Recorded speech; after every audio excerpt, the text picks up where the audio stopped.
Hi friends, this is Mehjabeen. Welcome back. Sonnet 6 is a continuation of William Shakespeare's Sonnet 5.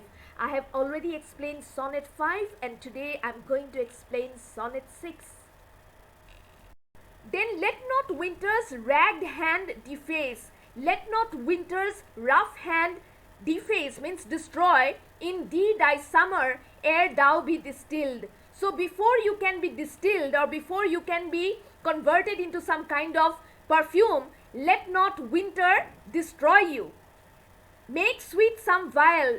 So spread some goodness in some vessel by converting your beauty into some fragrance. Treasure thou some place with beauty's treasure. And beauty has a lot of treasures. So secure your place amongst those treasures by leaving the impressions of your beauty to posterity, ere it be self-killed, otherwise it will be killed. Ere means before it is self-killed. That use is not forbidden usury, so that use is not forbidden or unlawful usury or usage which happies those that pay the willing loan. So be a willing giver, be somebody who is sharing his life with another person, do it willingly so that you can procreate. That use is not forbidden usury which happies those that pay the willing loan. For example, if anybody is willing to pay some kind of loan willingly, then that situation is not forbidden because he is doing it from his heart and he is happy doing it. That's for thyself to breed another thee, and by doing so, by sharing yourself with another person, you will also be happy. That's for thyself to breed another thee, and it is your responsibility to create another person just like you or 10 times happier, be it 10 for 1. And for example, if you as one person can create 10 more children, 10 children, then you will be 10 times happier.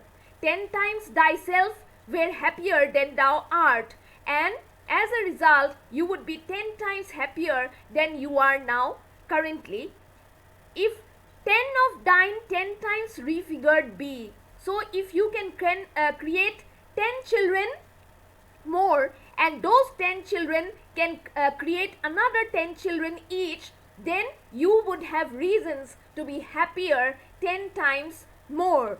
Then what could death do? Then what would be death's role in this world if thou shouldest depart? That means if you leave this world and go away, leaving thy living in posterity, your children who inherit your beauty, they will get the chance to spread your beauty in the world when you are no longer alive.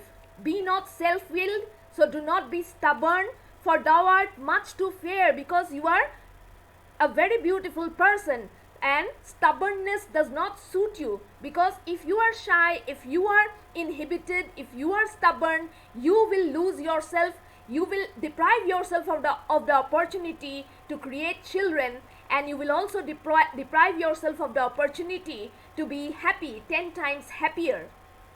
So be not self-willed, for thou art much too fair to be death's conquest. So do not allow death to conquer you by wiping away your beauty from the face of this world forever.